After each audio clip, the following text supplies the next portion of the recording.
Part 2, this is for questions 7 to 11. Question 7 is coming from implicit differentiation. The equation of a curve is natural log of x plus y is equal to x minus 2y. Then part A, show that dy dx is x plus y minus 1 out of 2 into x plus 1, x plus y plus 1. Now what do we have to do here? It should be noted that when you differentiate natural log of a function, then you are going to get the derivative of that function and you divide by that what? Function. So we shall need this one here. And also, if we differentiate a function of y with respect to x, then we shall differentiate this function first with respect to y. Then after that, using chain rule, we shall multiply by dy dx, because this dy dx can easily cancel with that, and then you remain with the derivative of this function with respect to x. You see that? So we shall need those two. Now we come to this one here. We are going to differentiate with respect to x this natural log of x plus y. Are we there? Then we also go to this side, we differentiate with respect to x, this x here, minus, then we also differentiate with respect to x, this 2y here. Now, we are going to apply this one here. We are going to differentiate what is inside here. When you differentiate this x, you will get a 1. Then, when you differentiate this y with respect to x, you're going to first differentiate that y with respect to y. Are we there? Then we multiply by the y dx. So when we multiply this, in fact, I can say differentiate this y with respect to y, you get a 1, then times dy dx.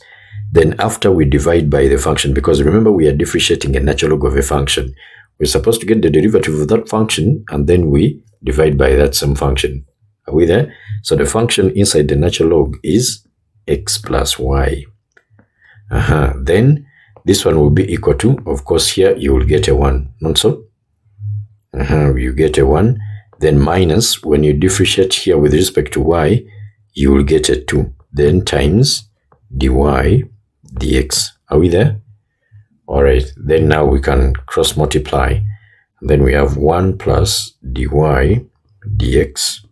This one will be equal to the x plus y is going to multiply with these two terms here. So you create brackets there to avoid making mistakes here. So this will be dy dx. Then we can open the bracket. So 1 plus dy dx. This one will be equal to x plus y times 1. We shall get x plus y. Then again, x plus y times what is here, we can have minus 2 times that x plus y, then dy dx.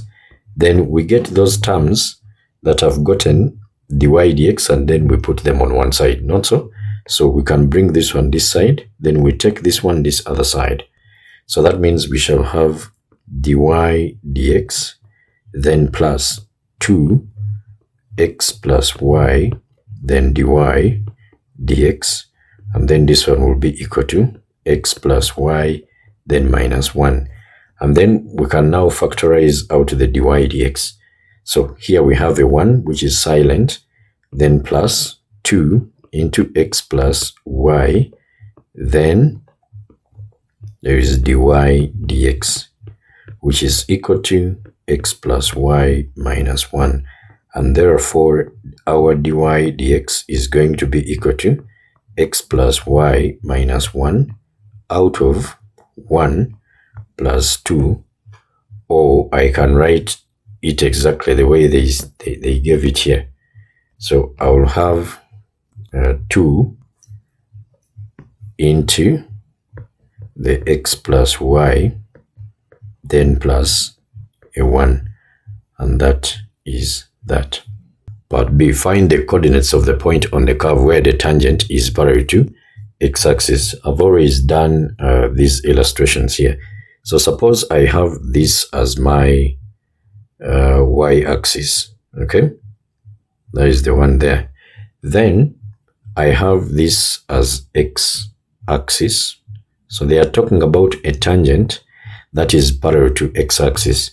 So that means I can get this same line and then maybe I put it there. Okay, so this line here, they are saying it is a tangent. Maybe there is a curve that is coming like that. So it is meeting it at that one point. Okay, remember tangent is the line that touches the curve at only one point. Are we there? Now, this tangent here has gotten values here. Okay, for example, I can have this coordinate here, x may be 1, and then it has a y coordinate. Then here we have, let's say, x2, and then the same y coordinate. So I have used this one up here, but I can also use a line that is parallel to x-axis when it is below the x-axis. Okay.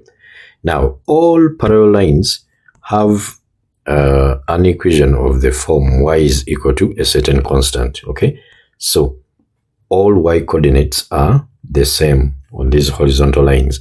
Now, the gradient of this tangent, the gradient of the tangent here, or any line that is parallel to x-axis, this one is going to be, first of all, you have the change in y, so y minus y over then x2 minus x1. So the fact that these two y's are the same, then you are going to get what? 0. So what does it mean?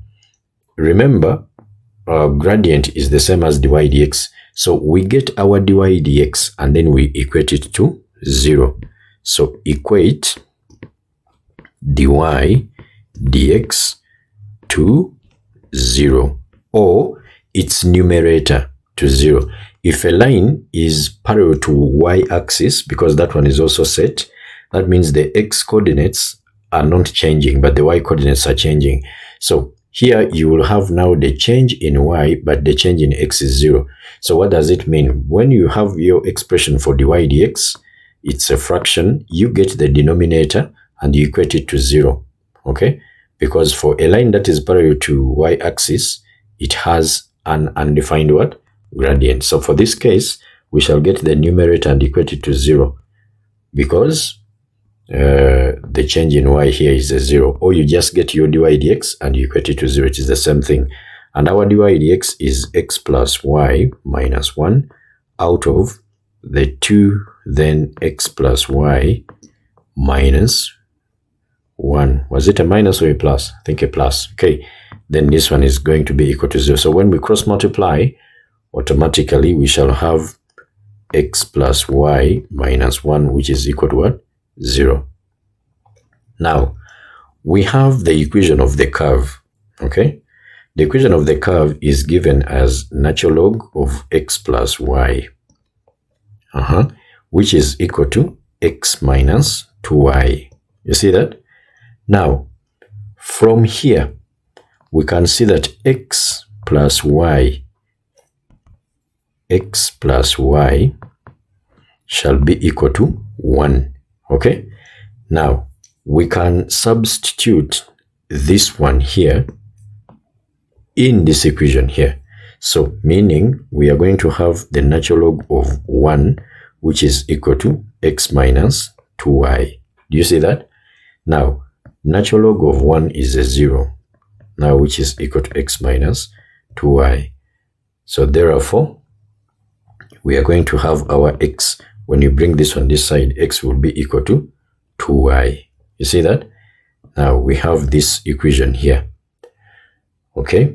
And also this other one here. We have that, and maybe this other one here.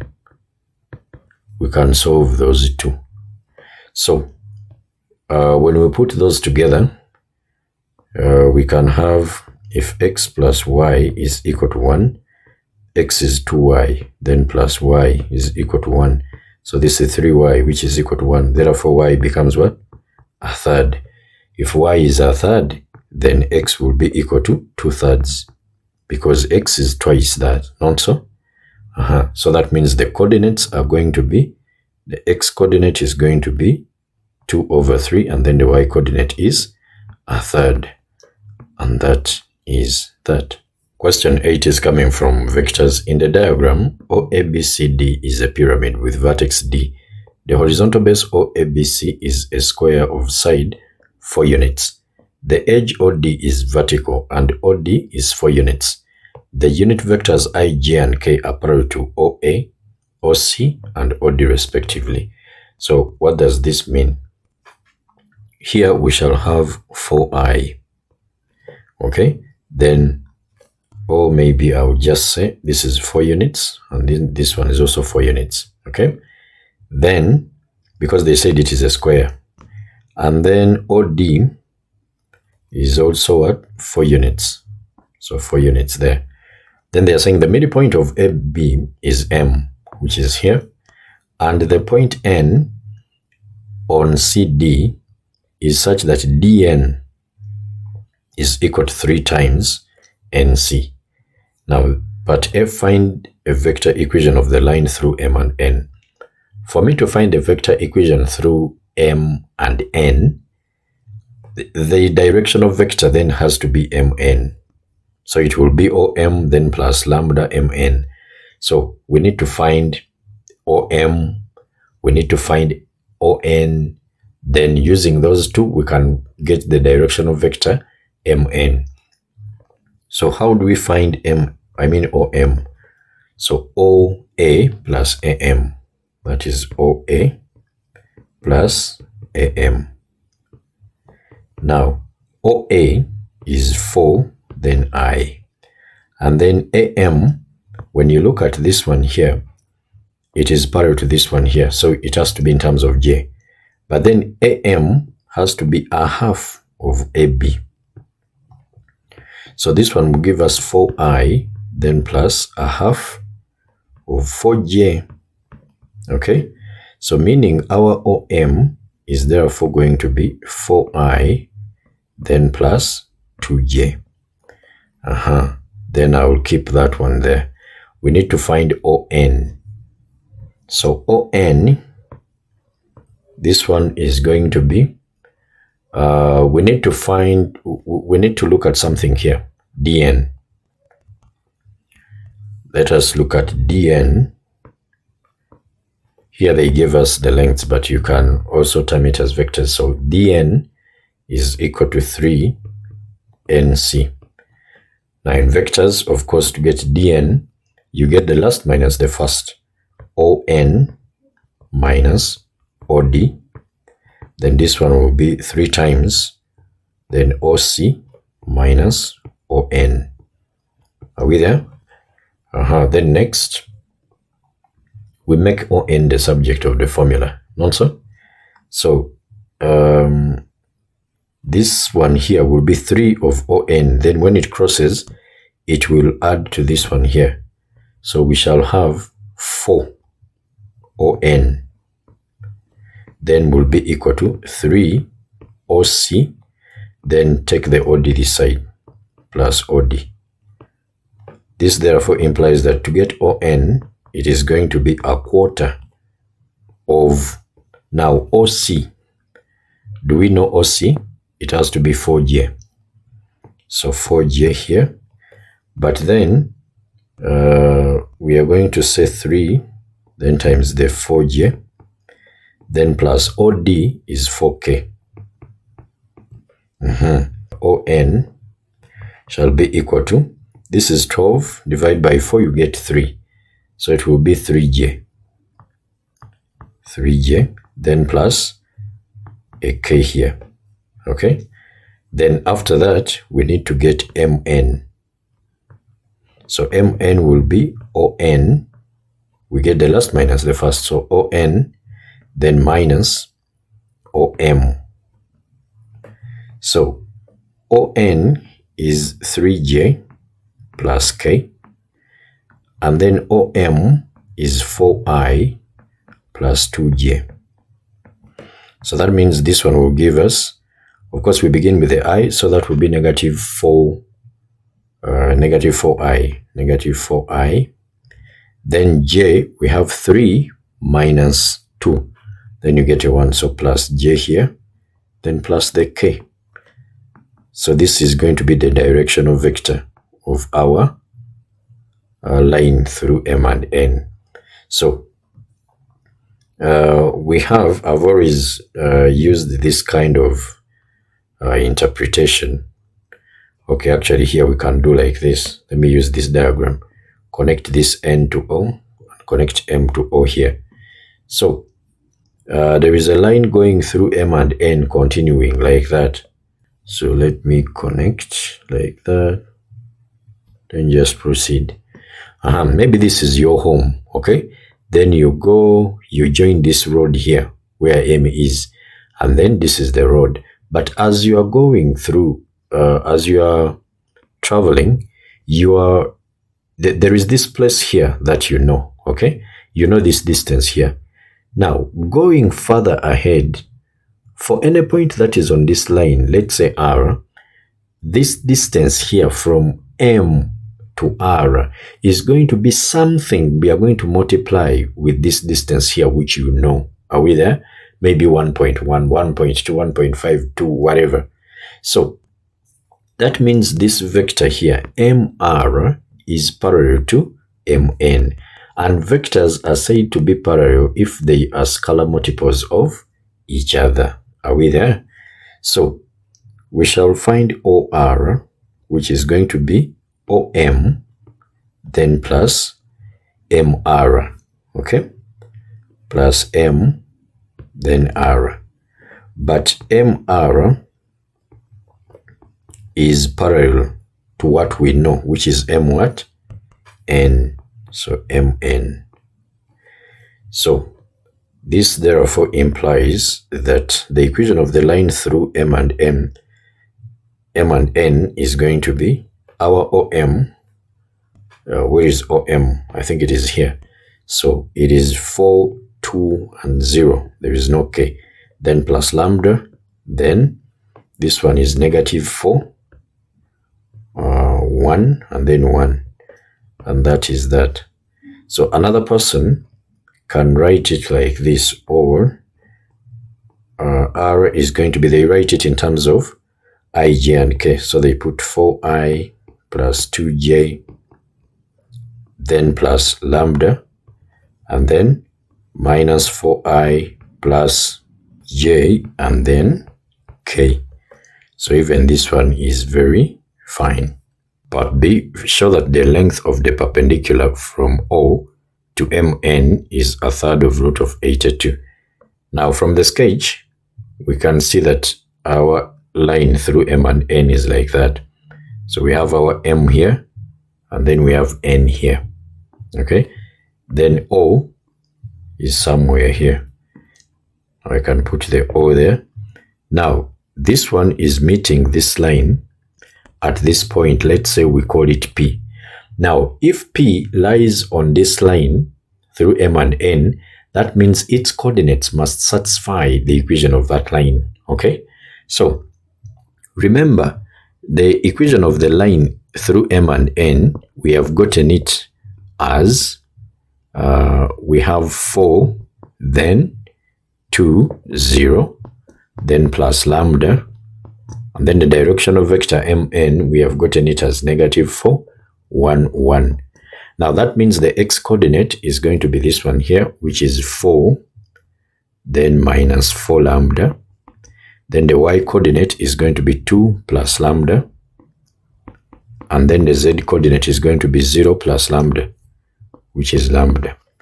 So from here we can see that our OP is going to be 4 minus 4 lambda, then 2 plus lambda, and then lambda here. So we can see that OP is perpendicular to this line here. So vectors OP and MN are perpendicular. And what do you know about perpendicular vectors?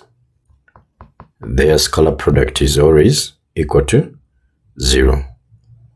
So therefore, OP dotted with MN will be equal to 0. What is our OP?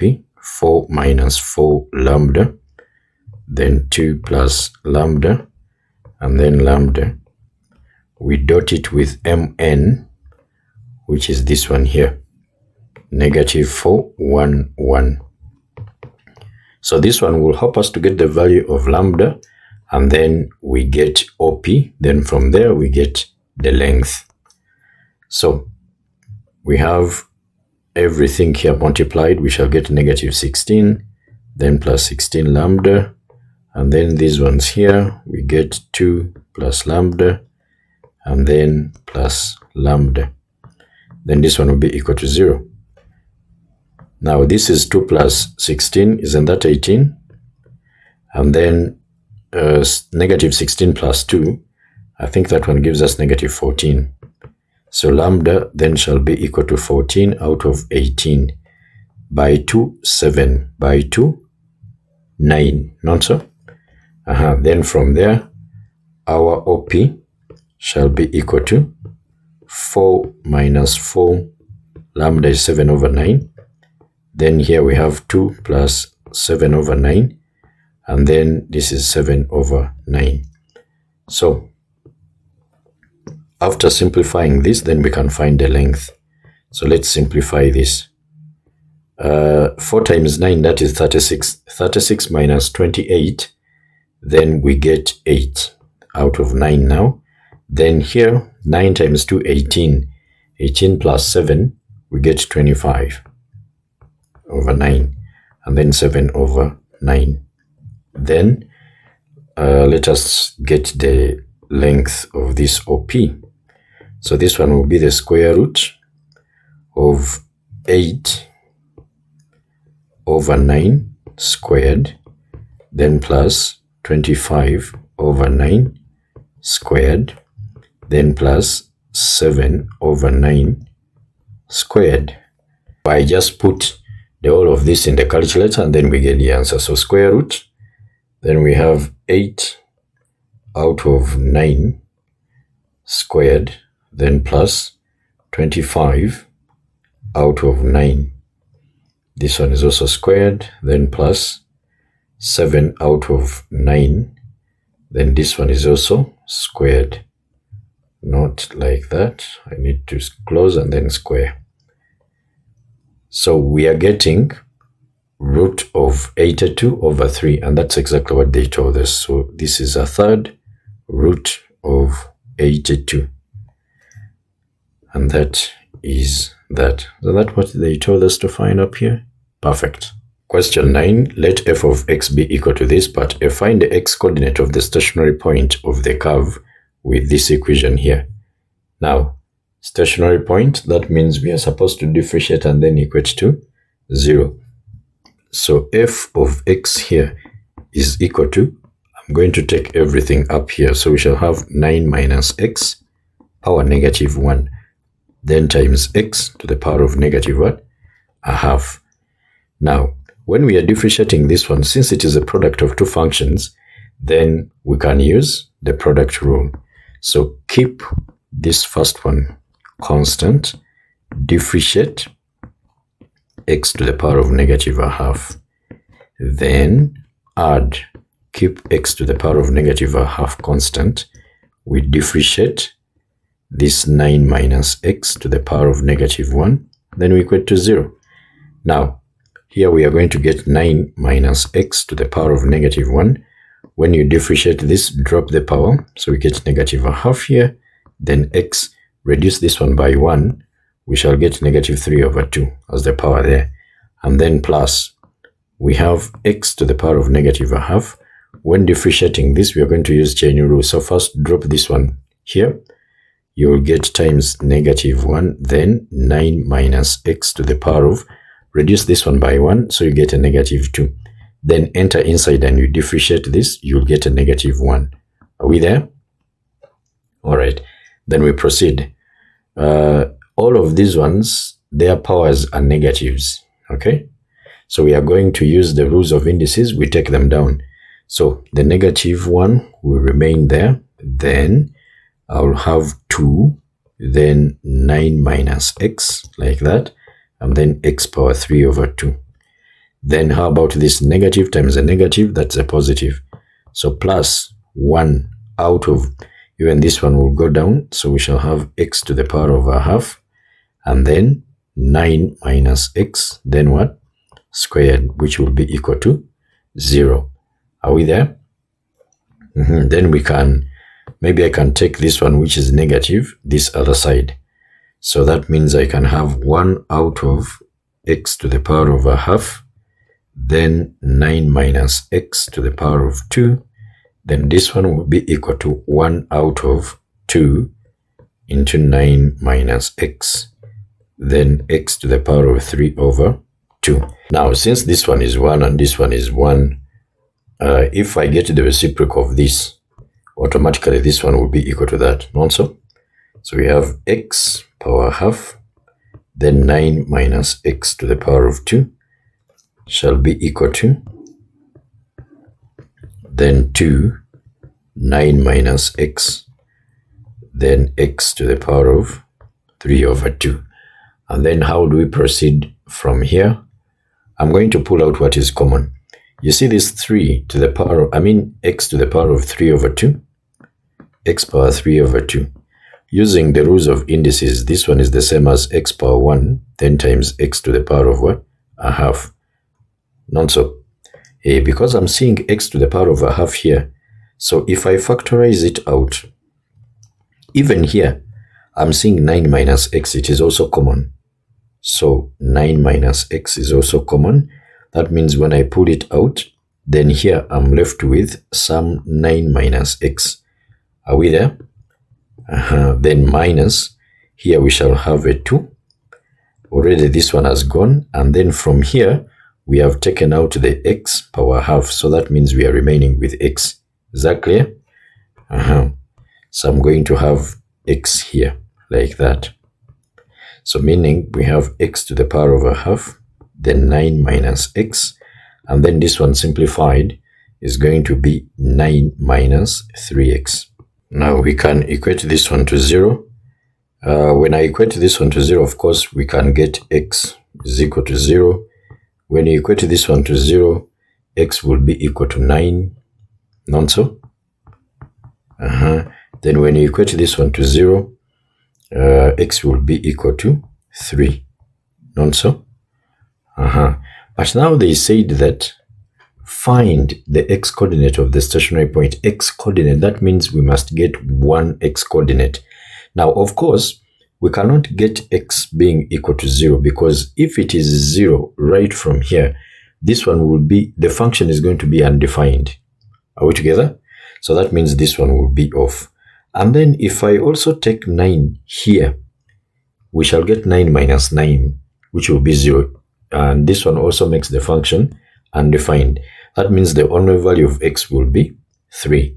So I will say x is equal to 0 and x is equal to 9, make the function undefined. Make f of x undefined. Therefore, x shall be equal to 3. As simple as that. Part B, using the substitution u is equal to the root of x, show that when you integrate from 0 to 4 f of x with respect to x, you get a third natural log of 5. Now this is integration by substitution. This one transforms what looks complicated into a simpler version, okay?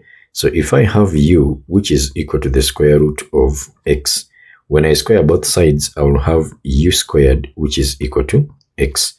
Now, differentiating this one with respect to x, we shall have 2u du dx.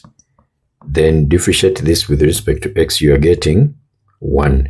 So that means dx in terms of du will be 2u du. Are we there? Now, integral from 0 to 4, our f of x, you know that, okay, let me first write it like this.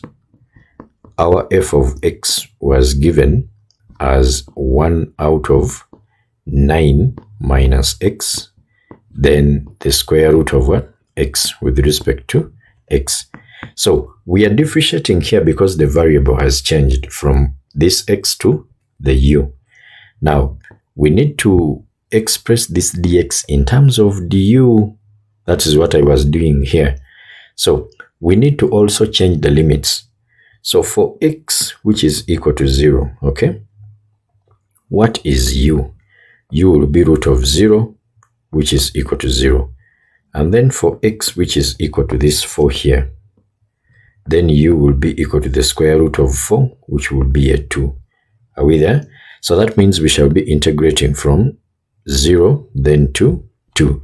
Then we have 1 over 9, then minus what is x? X is u squared from here. You see that? Then times root of x right from here is u. Then times what is dx? Dx is here, 2u du. So we put 2u du. And then from here you can see that this one can disappear. Okay? Then we can have the integral from 0 to 2. This will be 2 out of 9 minus u squared du. Now, there are some partial fractions we are seeing there because this is a difference of 2 squares. So we have to express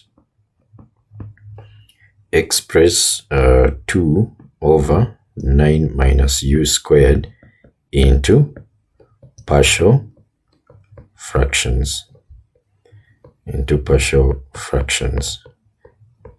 So this is 2 out of 9 is the same as 3 squared, then minus this u squared. So this is the same as saying 2 out of, this is 3, then plus u. You see that? And then 3 minus u, because this is a difference of what? 2 squares. Now, this one here, let me just copy it and put it here.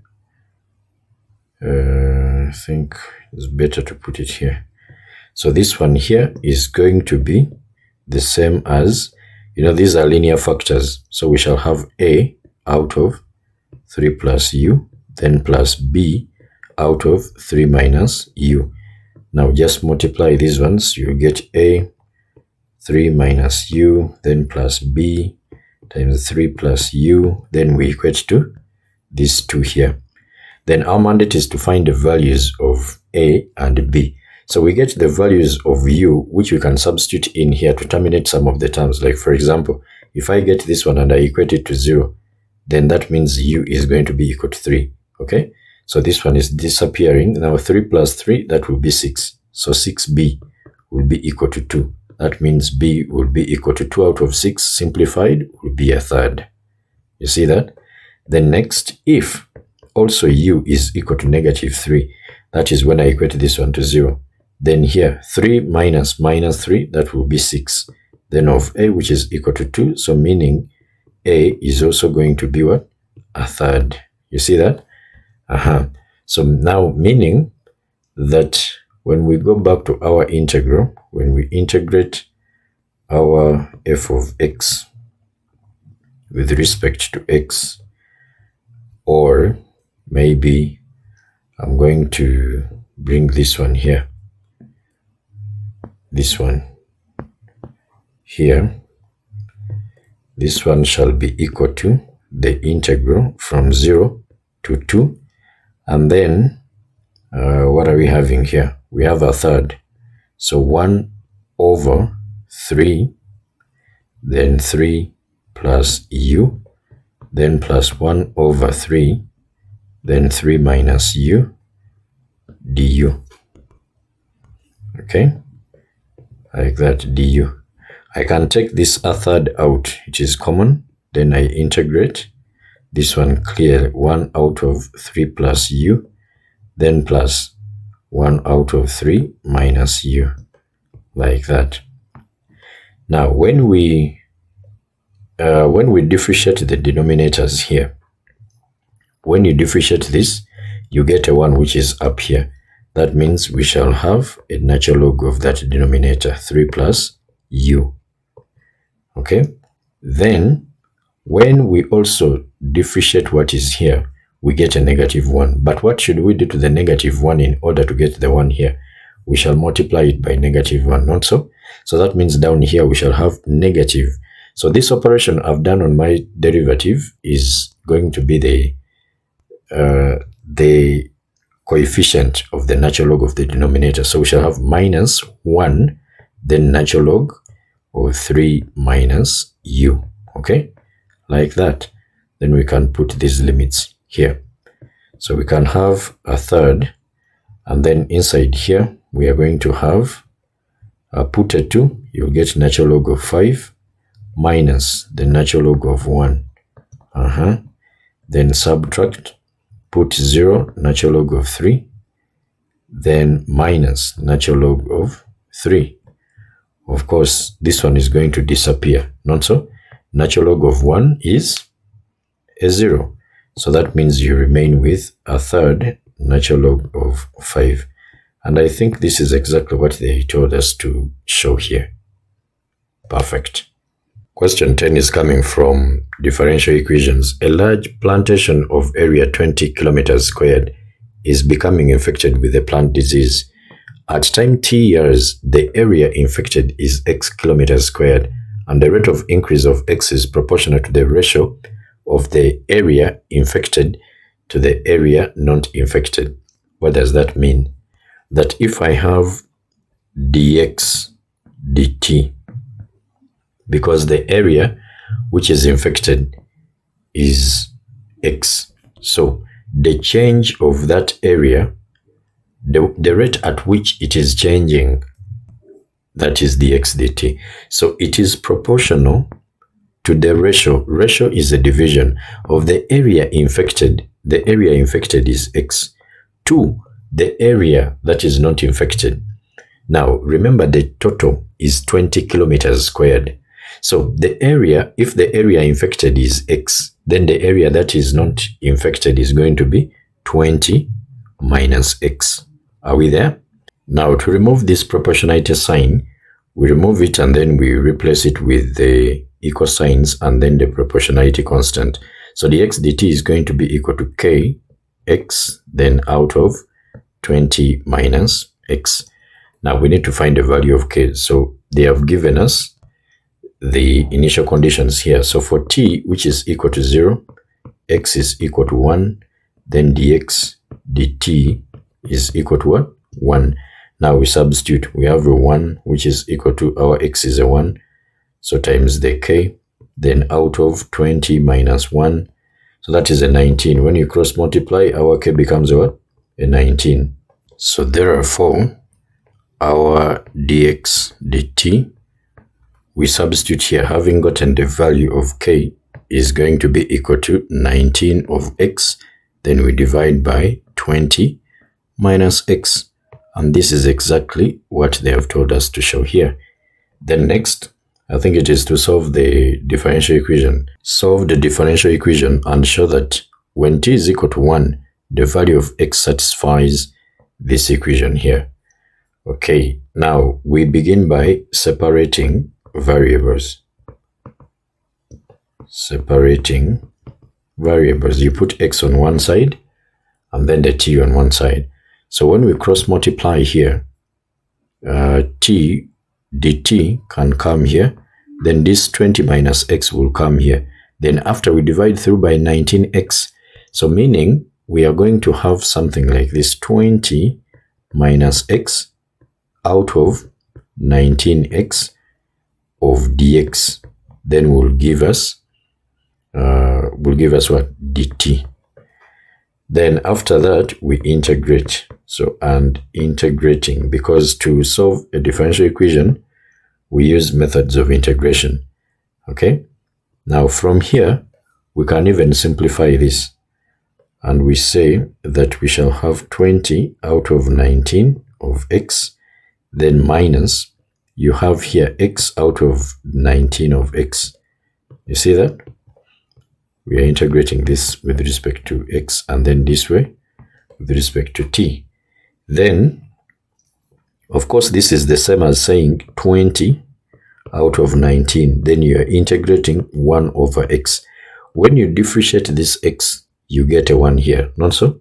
So meaning we shall get 20 here out of 19, then the natural log of x. And then here, x disappears. So that means you're integrating 1 over 19. So you get 1 over 19 of x, isn't it? So we shall get negative 1 over 19 of x. And then this side, of course, this one will cancel with that. We get a t. Then we can put plus c. And then we can solve this again.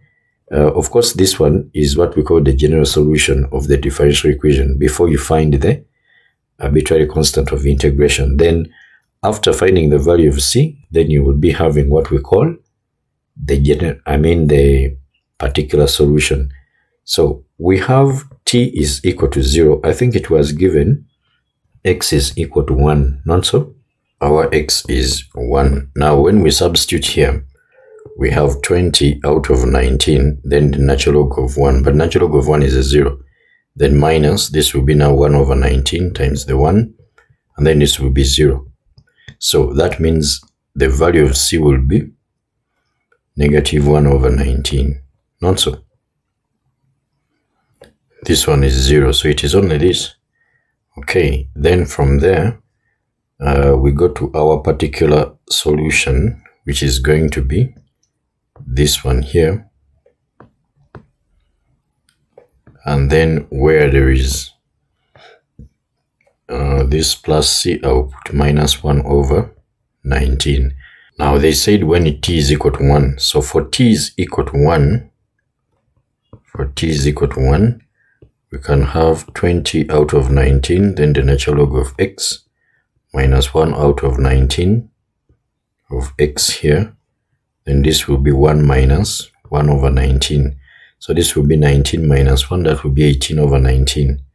So 20 out of 19, then the natural log of x, minus 1 over 19 of x.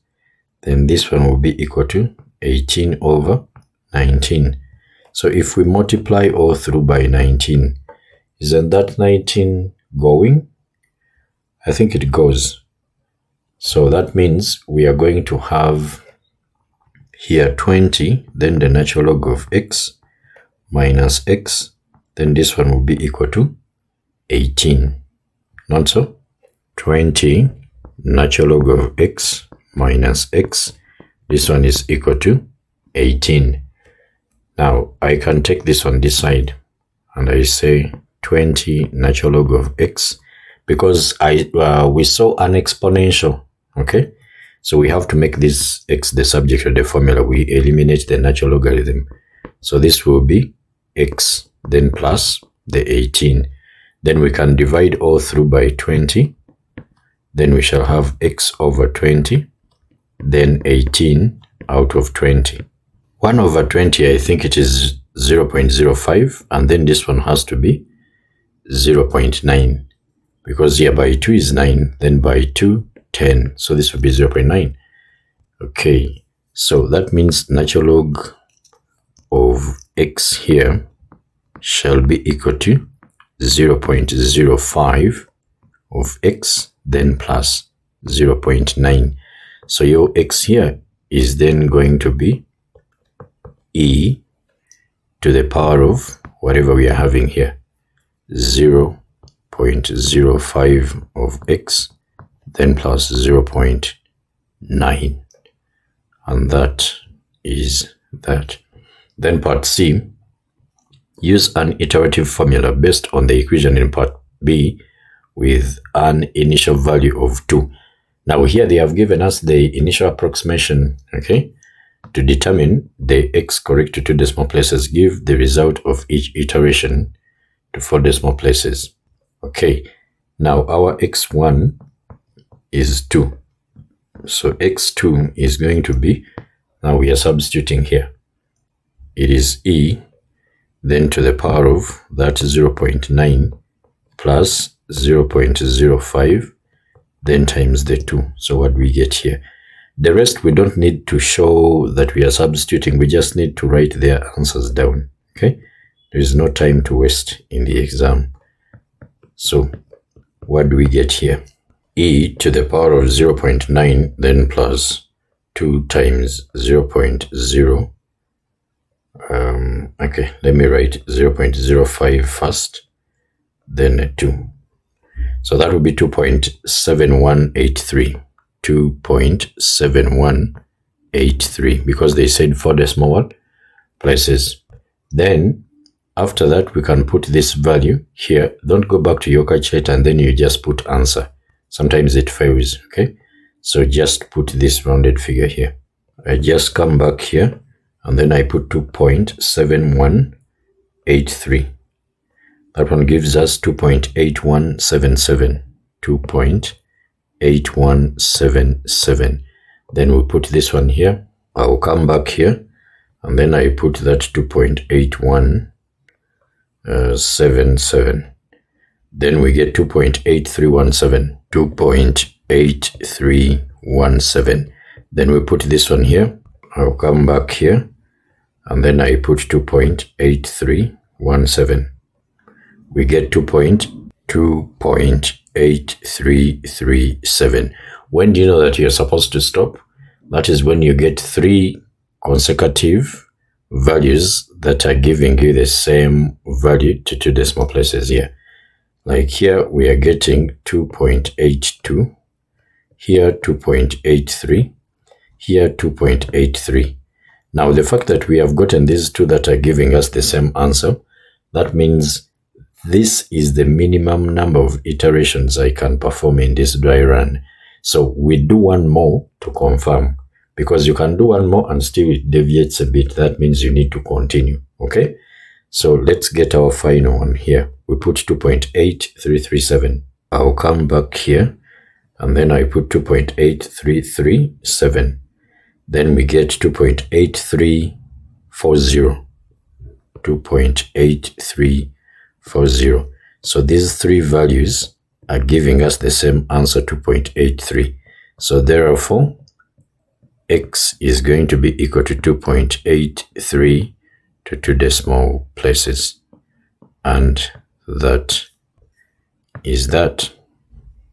Question 11 is coming from complex numbers. The complex number negative root of 3 plus I is denoted by u, but I express u in the form r, then e power I theta. That is the exponential form where r is greater than 0 and theta ranges from negative pi to pi, giving the exact values of r and theta. Now, the first thing you need to know about, before getting, because this r is the modulus of this, and then this theta is the argument. So for the argument, you need to first identify the quadrant within which the complex number lies. Okay, so it's always good that you sketch and then you find out where it is. So if I sketch this one here, this is the imaginary and then this is the real. Now this is negative, so it is this side, and then this is positive here, then I, so it can be around there. So meaning if it is in the second quadrant there, this is 1 unit, this is negative root of 3 here. That means from here to here, that is the argument. So the argument of u, that is the one there. So I will need to get this acute angle. Then I say 180 here minus this acute angle to get the answer. Is that clear? So that will be our u. Now, the modulus of u, which is equal to r, is going to be the square root, because you can see here this is a right angle triangle. So this squared plus this squared is equal to what would be here squared, not so? Using Pythagoras theorem. So we are going to have negative root of 3 squared, then plus 1 squared. And this one will give us a 3, then plus 1, that is a 4. Root of 4 gives us a what? A 2. And then we can have tan, okay? Tan, the argument of u shall be equal to tan actually arctan, not so? So the arctan of the imaginary, which is 1 over the real, which is -1, this. Now this one will give you negative pi over 6. But of course now when we consider this alpha here, so we shall get that negative pi over 6. But the argument is this one here. So we shall get pi minus that pi over 6 we get here. And then this one will give us 6 minus 1, which is a 5. So 5 pi over 6. Is that clear?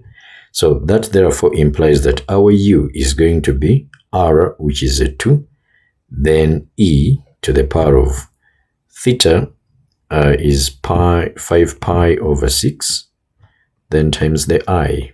As simple as that. Then, hence, meaning begin from where you have stopped, show that u power 6 is real and state its value. So u power 6 is going to be 2 power 6. Okay, let me first write, let me write the whole of it.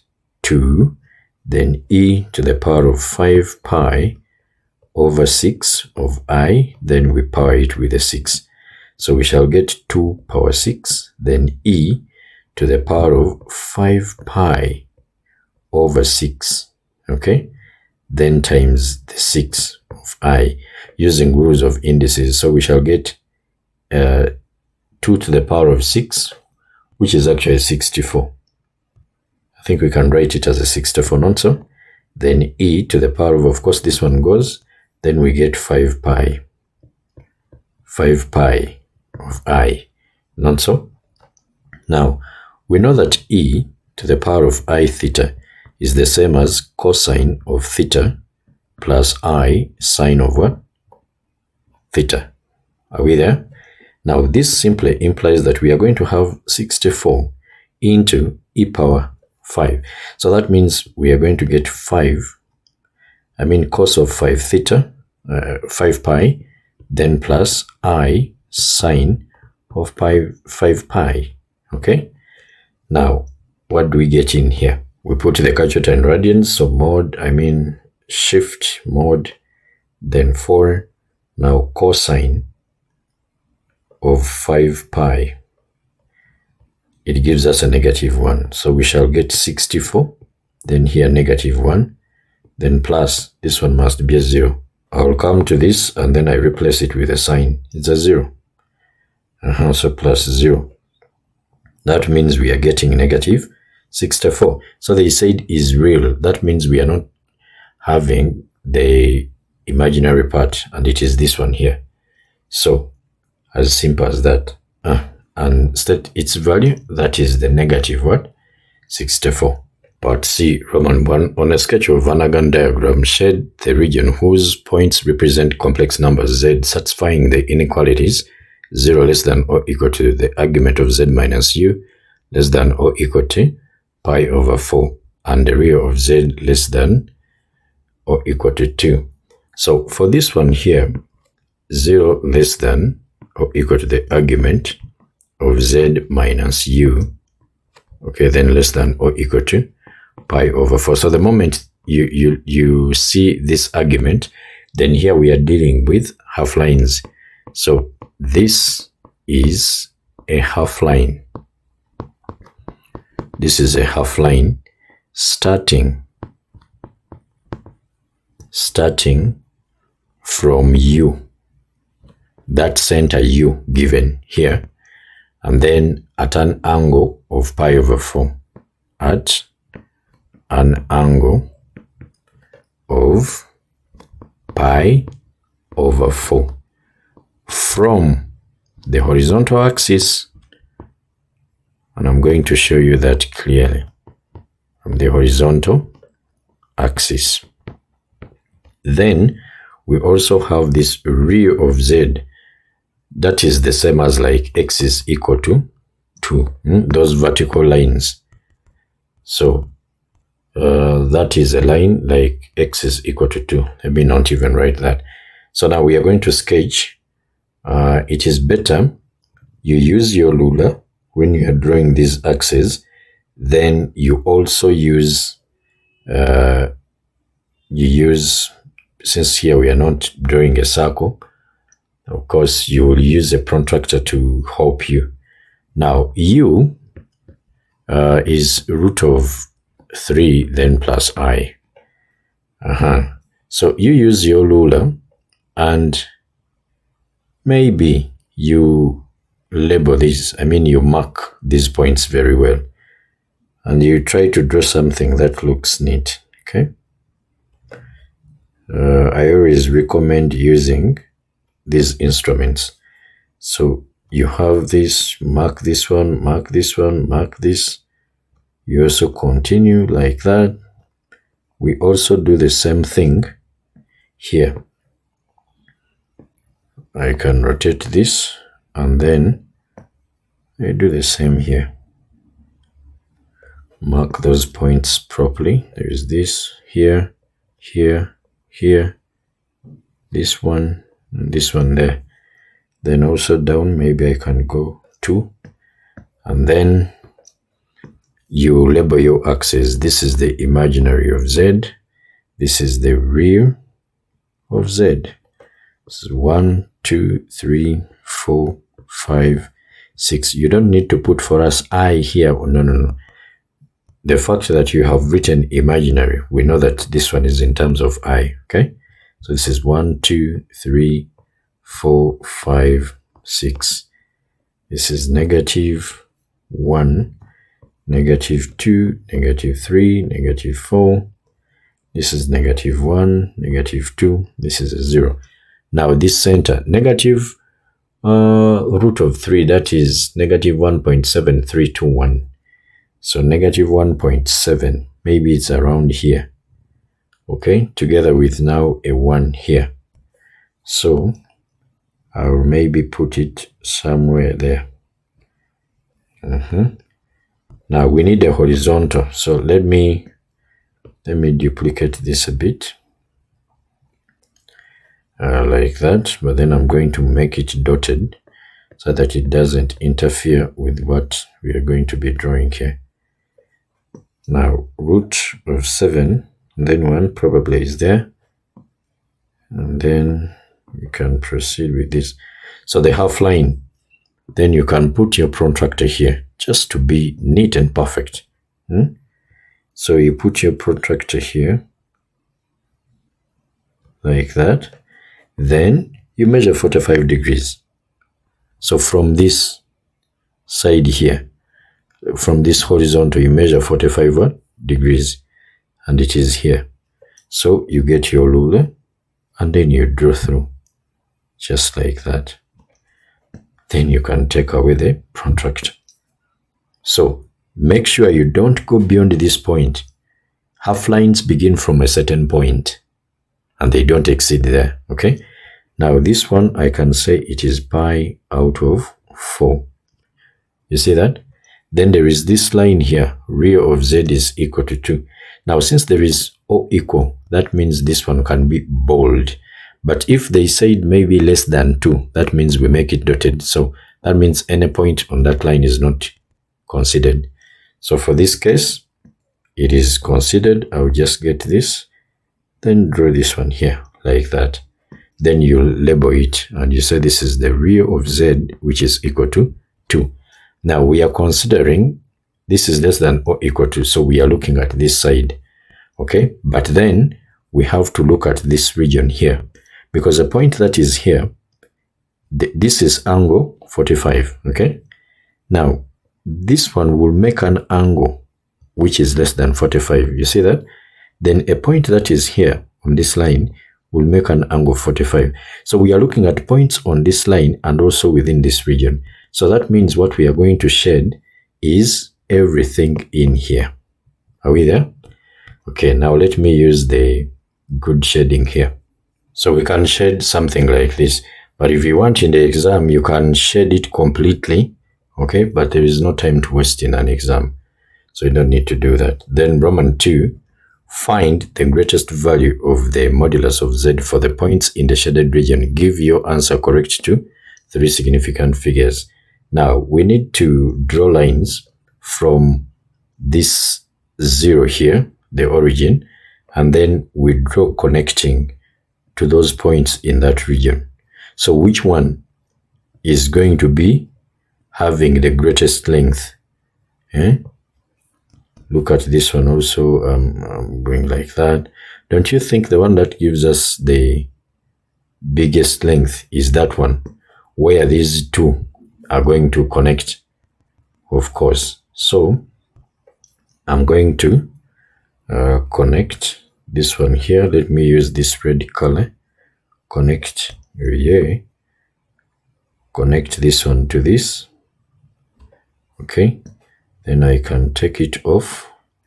I first make it dotted such that it doesn't interfere with what we had before on our diagram.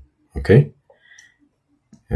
Then I can now bring it back like that, because if I had done this kind of dotting, now it would be affecting the shading I did before. You see that? So that's why I never did it there. Now we are going to find where these two are intersecting. So how do we find where these two are intersecting? So what we are going to do is to find the equation of this line here, this half line. We solve it simultaneously with this one. Okay. So how are we going to do that? I want you to remember that if you are having a, let me draw something small here. If you are having a line like this, a triangle. So let's say this is theta. In fact, let me use the x-axis. We can get something like this. I don't want to deplete my space. So suppose I'm having a line that is maybe going like that. So this is y, and then this is x. So this line makes an angle with the positive x-axis. Okay. Now we also have here, there is a change in y, and then here there is a change in what? In x. Are we there? Now you can find that. Okay, I think let me bring this one down here. Let me just put it here. You can find that when you are finding there is a relationship that we get between dy and dx. So that is the gradient, not so? So gradient of that straight line, we can call it m, is going to be equal to a change in y over change in what? In x. Are we there? But again, since this one is also a right angled triangle, I can use SOHCAHTOA, and then we say tan of theta is equal to the change in y over change in x. Now connecting these two, what do you see? It is that gradient of any straight line is always equal to the tan of the angle it makes with the horizontal. Do you see that? Now when we come to this one here, we shall need, first of all, it passes through which point? It passes through this point, negative root of 3 and then 1, not so? So the gradient of this line, first of all, okay, what am I doing here? We are going to find the equation of the half line. Equation of the half line.